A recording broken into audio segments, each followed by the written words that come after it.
What is up everyone, and welcome to some more F1 23 My Team Career Mode, and we are here for round number 3 of Season 7 of our Jaguar Racing career.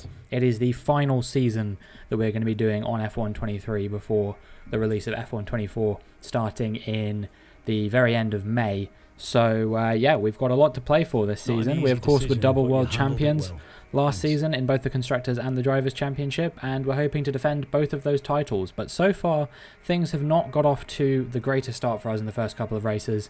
In Bahrain, we were battling for the lead, and we suffered a mechanical failure. Charles Leclerc in that race managed to come home to take a P2 finish. And then in Saudi Arabia, Charles Leclerc did not finish in the points after an awful qualifying by his standards, and we could only muster a P4. So we currently sit, I believe, 9th in the driver's standings on 12 points, with Charles Leclerc a little bit further ahead of us on 18 points, and we're only on 30 points in the constructors' standings, which, if I remember correctly, is only good enough for about 3rd place, I think. We'll see for certain in just a moment.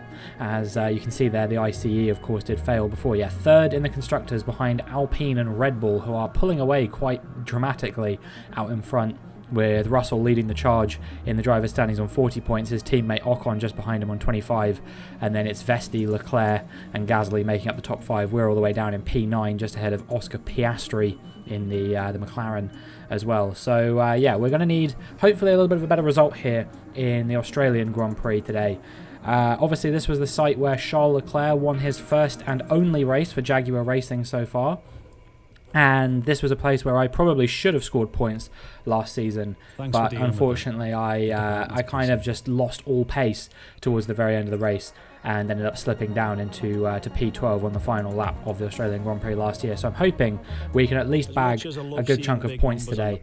But yeah, it will be a bit of an uphill battle, I would imagine, after what was a pretty, you know, eventful race in Saudi Arabia that I easily could have finished a few more positions down on where I did finish.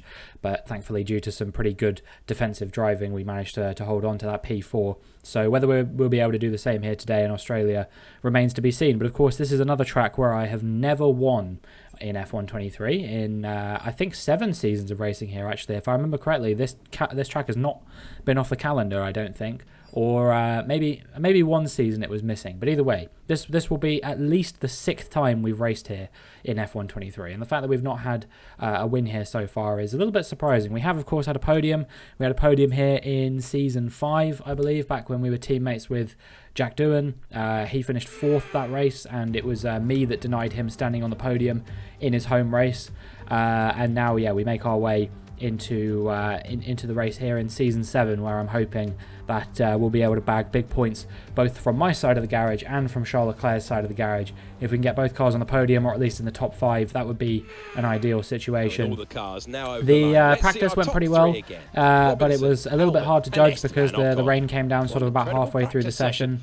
It was when I was at the end of my race strategy program, and yeah, for that reason, not everybody did a time that was necessarily entirely representative of the kind of pace that they might potentially have been able to show in practice. But still, we went fastest, and hopefully that is a good sign for what is to come here in qualifying, which is going to be dry. No more rain projected for the rest of the weekend, so hopefully that remains true when we actually go through the upcoming sessions. But we'll have to wait and see what kind of performance we can deliver there. The goal here, obviously, I think has to be at least top 3 in qualifying here today, preferably pole position. You know, I'm always targeting pole positions, but whether I'm able to get it or not is an entirely different story. Our first flying lap here on a fresh set of soft compound tyres. We're going to be doing a 1:15.9, and we're already into the 1:15s. So that's nice to see, and hopefully we'll be able to make our way into the lower 1:15s as the next few qualifying sessions unfold. But this 1:15.9 in and of itself would have been good enough for P3 here, but we are improving, even if it's only by a few tenths of a second. 3/10 of a second improvement at the moment on another fresh set of soft compound tyres. We crossed the line. It's a 1:15.6, and that is good enough to see us through in P2. So not fastest in Q1, but still enough of a fast time to get excited about, and hopefully we'll be able to continue delivering from that. Charles Leclerc only 13th as Lando Norris tops the timing sheets there. And once again, we have quite a few surprise exits here today. Albon and Magnussen both in the Mercedes and the McLaren respectively. Joe, De Vries and Stroll, not overly surprising, but Esteban Ocon, who currently occupies P2 in the driver's standings after his victory in Saudi Arabia, not in Saudi Arabia, in Bahrain. Esteban Ocon won the race in Bahrain, of course, to take what is only his third career victory. He is eliminated here in Q1, so yeah, a bit of a shock. Hopefully his teammate George Russell will be able to do a little bit better for Red Bull today and keep his championship chances chugging along. We do a 1:15.9 on a used set of soft compound tyres in our banker lap in Q2, and hopefully we'll be able to continue putting together fast times as we make our way around the final few corners on a fresh set of soft compound tyres here in Q2. Now, that banker lap would have been good enough for P10, so we didn't have to worry too much about putting in a good lap time, but I still managed to put in a pretty decent one. It was good enough for a 1:15.4, and that sees us through to Q3 in P4. So nice to be able to deliver a lap time like that, and hopefully we'll be able to go even further in Q3 as well. Leclerc does make it through in P8. It's Hauger and Sargent topping the timing sheets there, and Aston Martin 1-2 in Q2. Meanwhile, a few more surprise exits here today, including Verstappen and Russell. Russell, the championship leader, of course, knocked out. He was 2.5 tenths, nearly 3 tenths off of Fittipaldi there. Lawson, Tsunoda, Pourchaire and Gasly, the other drivers, knocked out here in Q2. And now we will see what kind of performance we can deliver in Q3. But yeah, quite a few surprising drivers making it through to Q3 once again.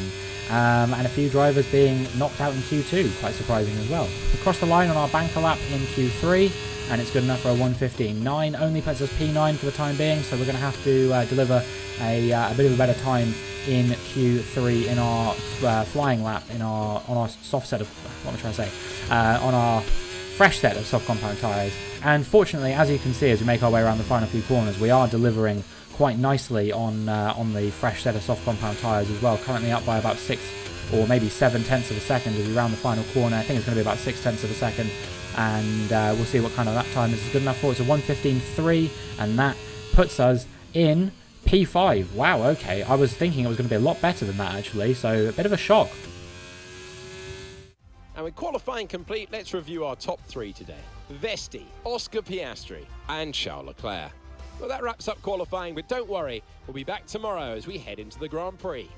Wow, look at that from Frederick Vesti. Frederick Vesti getting back-to-back pole positions in Formula 1. He got it in Saudi, of course, as well, denying the home favourite Oscar Piastri a chance to start from pole position in his home race. Leclerc getting P3, I'm pretty happy about that, but we will have to see what we can do from P5 as we get into the Australian Grand Prix. Few places embrace Formula 1 like Melbourne. It is a truly brilliant sentence to say. Welcome to the Australian Grand Prix.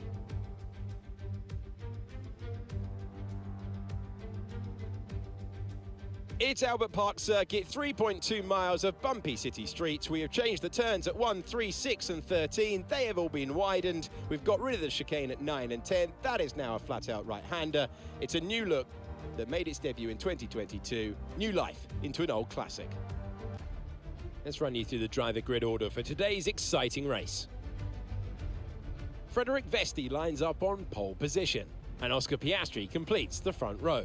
As we continue through the rest of the grid today, we have Leclerc, Hauger, Robinson, Norris, Fittipaldi, Sargent, Dewan, Liam Lawson, Perez, Verstappen, Russell, Tsunoda, Teo Pourchaire, Gasly, Albon, Magnussen, Joe, Ocon, De Vries, and Lance Stroll brings the grid to a close.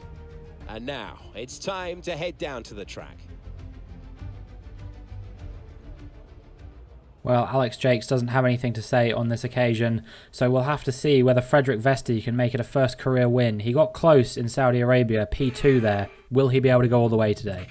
Okay, we've got that relief of having points on the board finally, so let's keep that form up and get another top 10 finish today, please. I think that this is very much all to play for today, quite frankly. I think anyone in the top 5 could conceivably win it. You know, Frederick Vesti, of course, starting from pole position. You would favour him, but don't forget, you got Oscar Piastri starting alongside him on the front row, and he will be very keen to win his home race, especially considering he's in a very long win drought now, Oscar Piastri. I don't think he's won since season 5. I know he definitely didn't win at all last season, but I'm pretty sure he won in the season before that, so he'll be desperate to win here again in season 7. Charles Leclerc, of course, chasing a repeat of what he did last season. Dennis Hauger got 3 wins last season. Could he make it a 4th career win here today? Or will I, from P5 on the grid, be able to make my way to the front of the field? We will have to wait and see how the race unfolds and see what we can do as the lights come on and the lights go out, and we've had a good getaway compared to Leclerc and Hauger, getting immediately ahead of the soft compound runners there. You wouldn't really expect that, but we're already up into P3, and we're looking like we're going to try and go around the outside of Piastri here for P2, and we're up 3 positions off of the start there already, looking like we might be in the hunt for the lead here. It's just Frederick Vesti left to go, but he's had an absolutely blinding start compared to everyone else, and he is absolutely checking out of this race, the Dane, 9/10 of a second ahead of me through only the first sector of the lap, so I wouldn't be surprised now if Frederick Vesti starts to pull away a little bit, but we will see whether we can stay in range of the Danish driver and try and close him down and try and get the lead of the race. Meanwhile, behind us, it is Piastri, Hauger, and Jack Doohan from P10 on the grid has made his way all the way up into P5. An amazing start for another hometown hero here. There's 2 Australian drivers in the top 5 at their home race. And Dennis Hauger, of course, in P4 there on the soft compound tyres. He's the only soft runner to have had some semblance of a decent start here by the looks of things, because the likes of Norris and Leclerc have gone backwards a little bit by the looks of things. Piastri now made a move on me into turn 11. We're going to see if we can try and get him back, but I don't think we're going to be able to do it here, unfortunately, and Piastri is going to make his way into P2. We're going to have to settle into P3, try and get into a bit of a rhythm and try not to lose too many more positions over the course of the remainder of the lap, because the last thing we want to do is get ourselves into a situation where we just go backwards and backwards and backwards in the race. So I'm going to try and stay with Oscar Piastri in front for as long as I possibly can. But you look at this top 5 right now, I am one of the oldest drivers in this top 5, which is probably one of the most depressing things to think about. But yeah, this is maybe a bit of a changing of the guard moment in Formula 1 right now. Vesti, Piastri, myself, Hauger, and Doohan is the top 5 right now. You know, imagine telling someone that in the modern day in real life. That would be something that I think nobody would believe you on. Make our way on to lap 3 now, and you can see that the DRS has been enabled, but right now we're not really looking like we're close enough to Oscar Piastri as we get our first track limits warning of the race there. We're not looking like we're really close enough to Piastri in order to really do any kind of damage or take P2 off of him for the time being, and all this time he, of course, is closing down on Frederick Vesti in front as well, because he is trying his hardest to try and make that move into P1, take the lead and take the win at his home Grand Prix. I don't think he's done it yet, Oscar Piastri, so he will be absolutely desperate for this win here today. Meanwhile, as we make our way onto lap 6, you can see I've finally managed to, or I should say Piastri's finally managed to get into Vesti's DRS range. We are technically in that range of Vesti as well, but Piastri is super close to him, and I wouldn't be surprised if he looks to go for a move into the lead of the race before too long. And hopefully when that happens, we'll be able to capitalise on the ensuing carnage that happens with those guys. Maybe if they have a bit of a wheel-to-wheel battle, we might be able to capitalise and gain 1 position off of that as well. And then we can hopefully utilise the DRS where the leader will have none to make our way into the lead of the Australian Grand Prix. That's kind of the tactic right now, I think, is to wait until one of them kind of fumbles a little bit, and this could be it as Piastri looks for a move around the outside of Vesti here. Is he going to be able to make the move stick? He's going to go to the inside of the next corner. They're going to be wheel to wheel for the next few corners, and I'm going to try and make the move on Oscar Piastri here around the outside, but he's just a little bit too fast for me to really make it happen on this occasion. And here comes Dennis Hauger, completely caught me off guard. He made a bit of contact with him there and very nearly probably ended both of our races. Just completely caught me out there, Dennis Hauger. I was not expecting him to go for a move there. And things stay as they were for the time being, but it does just have the air that something here is going to change before too long. Oscar Piastri, of course, because he was wheel-to-wheel for so long with Frederick Vesti, he actually didn't have DRS there at the very end of the straight. So he does have DRS now, however, and as a result we aren't able to get past him. but I'm pretty sure he wasn't burning DRS for a little bit there. In any case, we make our way now to the end of lap 10, and we switch to the replay camera here, and we're going to see what's going to unfold on this lap. You can see Piastri is super close to Vesti already as they make their way. He's going to try and go to the inside of turn 1 this time, see if he can make the move stick, but Vesti around the outside. Can we capitalize on this? This time, yes we can, and we make our way up into P2 ahead of Oscar Piastri, and now it is just the Dane Frederick Vesti that is all that separates us between the lead of the Australian Grand Prix and the position we're currently in. But before that happens, we are going to have to look at this. This is Liam Lawson, who, of course, not a hometown hero, but it is a fairly local race for, I'm sure, a lot of his local supporters in his home country of New Zealand. This is definitely the closest race that they could attend to cheer on Liam Lawson in Formula One. So I'm sure there's a lot of them here today, and they'll be very bitterly disappointed to see that happen. But the Australian fans will be eating quite a lot right now, because there is, of course, Piastri still in the hunt for the win today. However, also in the hunt for the win today is myself, as we have the DRS now on Frederick Vesti. We're burning a bit of battery there. We're maybe going to try and burn a little bit more here on the run into turn 9. See if we can go around the outside of Vesti through turn 9, switch to the inside for turn 10. And we have made our way up into the lead of the Australian Grand Prix on lap 11. What a race this is turning out to be. An absolute bloodbath as far as the action is concerned right now. It just seems like everyone's just going completely back and forth right now, and really starting to heat up here a little bit as we make our way to the end of lap 12. We are going to be coming into the pit lane and hoping, I was going to say the plan was, if we hadn't overtaken Vesti and Piastri by this point, hoping to go for a bit of an undercut on them. In this instance, we actually might be able to extend our advantage over them in the lead of the race. Nobody coming into the pits now except for me, which is making me wonder whether I might have blundered here a little bit. Perhaps we should have come in on lap 13 instead, because not even the soft compound runners are coming in yet. That means that by the end of the race, I'm going to have basically the oldest tyres of anyone. There are a few cars behind coming into the pits, like Verstappen and I think Magnussen, Porsche, those guys were all coming into the pits, but yeah, nobody that we were really racing with. On lap number 14, Hauger and Norris are in the pit lane, and we're comfortably ahead of those guys by about 4 seconds or so. This is Nick De Vries retiring from the race just quickly as well. He was not really running in a particularly high position, only like 19th or something. So yeah, no shame for him. With Lawson's DNF, he was actually running in the points at the time when he DNF'd, so it was a bit disappointing for him. I think now Vesti and Piastri have come into the pits as well, and we're ahead of them, and Sargent and Fittipaldi were the last two cars to pit here today, and now that they've come into the pits, we have retaken the lead of the Australian Grand Prix. But you can see, as we look behind, Norris and Hauger have closed that 4-second gap to us to only about a second or so in the space of, what, 2-3 laps? So they're currently lapping about 1 second a lap faster than me at the moment, and we really have to try and pick up the pace a little bit if we want to avoid coming under a lot of pressure from the Mercedes driver, our former championship rival in seasons 4 and 5, and of course our teammate all the way back in season 2 and 3, Dennis Hauger, as well. Both of these guys potentially could be a shoe-in for the win here. It's just going to be a case of who finishes ahead of one of the other and whether they can get ahead of me on these hard compound tyres. I would say they've got a pretty good chance of doing exactly that, because you see how close they are now. They've closed me down by another 7 tenths over the course of that lap. And eventually, as we make our way onto lap 19, you can see what the gap is like now, as Dennis Hauger is only a few tenths behind me. Could he shape up for a move here? We got a bit out of sorts on the entry to this big long, I was going to say straight, but it is actually sort of a corner, but you know, it's a DRS zone nonetheless.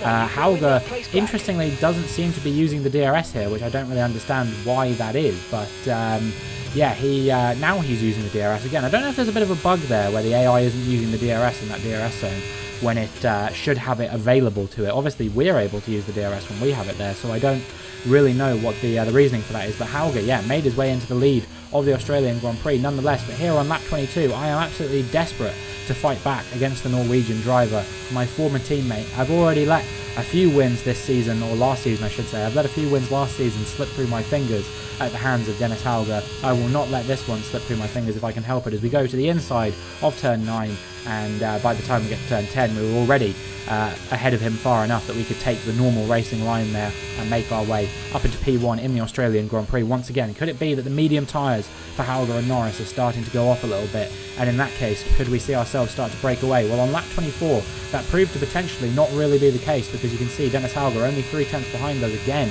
as we come on the run to turn 9. Will he be close enough to look for a move to the inside as we enter turn 9? No, not quite. Only 1.5 tenths the gap at the moment, and he's going to have the DRS here, of course. He's going to be burning it all the way down to turn 11, and he's going to look for a move up the inside of me into turn 11. We're going to go wheel to wheel through the corner, but of course I have the outside line here, which is going to give me the superior exit compared to Dennis Hauger.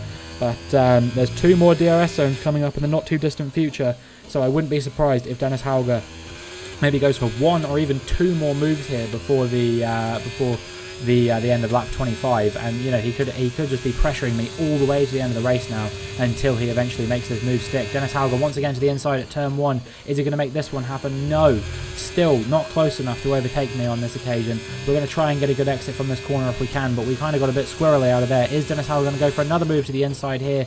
No, not on this occasion. He wasn't quite close enough to consider doing it, and we are holding on to the lead of the Australian Grand Prix. Only a few laps left to go, about 3.5 laps left in this race in Australia. Norris now has got ahead of Dennis Hauger as well, so he is going to be the one piling pressure on me if anyone is going to be piling any pressure on me at this occasion. 5 tenths back as we make our way on the run to turn 9. Will Norris be close enough to go for a move here? Not quite. 3 tenths back currently the gap as we make our way through turns 9 and 10. But in this DRS zone he's going to be super close to us. Only 2 tenths the gap at the moment. Is he going to look for a move up the inside into turn 11? Will he have more success with this than Dennis Hauger had? He goes over the curb a little bit. We get a little bit out of sorts there as we have a bit of an oversteer moment, but somehow we do manage to hold on to the position, and as we make our way now towards the end of lap 28 and the start of lap 29, I think we may just have gotten away with this one. 6 tenths is the gap back to Hauger at the moment. I wonder if he'll be able to close me down over the course of this lap. We'll have to wait and see whether that happens. It won't be in those 2 DRS zones, but it could well be in one of these DRS zones. 5 tenths currently the gap. You can see how quickly it's coming down, but not close enough for him to go for a move here. But here we go. Less than 2 tenths is the gap between myself and Hauger now. He's looking for a move around the outside for some reason though, and that could have cost Hauger the victory today. Why was he going to the outside? There was no space there. If he'd have looked up the inside, he might have found it, and he might have found the move into the lead to take the lead on the final lap of the Australian Grand Prix. But instead, unless he can out-drag me to the line with the DRS, Dennis Hauger, he is going to suffer now, and he's going to have to settle for P2 as we cross the line to take P1 in the Australian Grand Prix. What a shame for Dennis Hauger, who I'm sure would have felt like he probably had enough in the tank to win this one today. But it is instead going to be going the way of Jaguar Racing and myself. We take our team's first victory of Season 7, and hopefully this can inspire the start of a winning run. We've witnessed some great battles on the streets of Melbourne today then, and they've taken a fantastic win.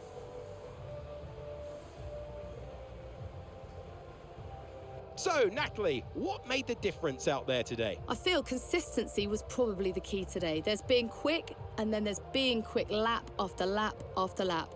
If you can do that, you can capitalise on other people's errors without making many of your own. And that's an approach that can push you a long way up the field. Welcome then to the podium, our top 3 drivers. What a great effort from them today in a very difficult race.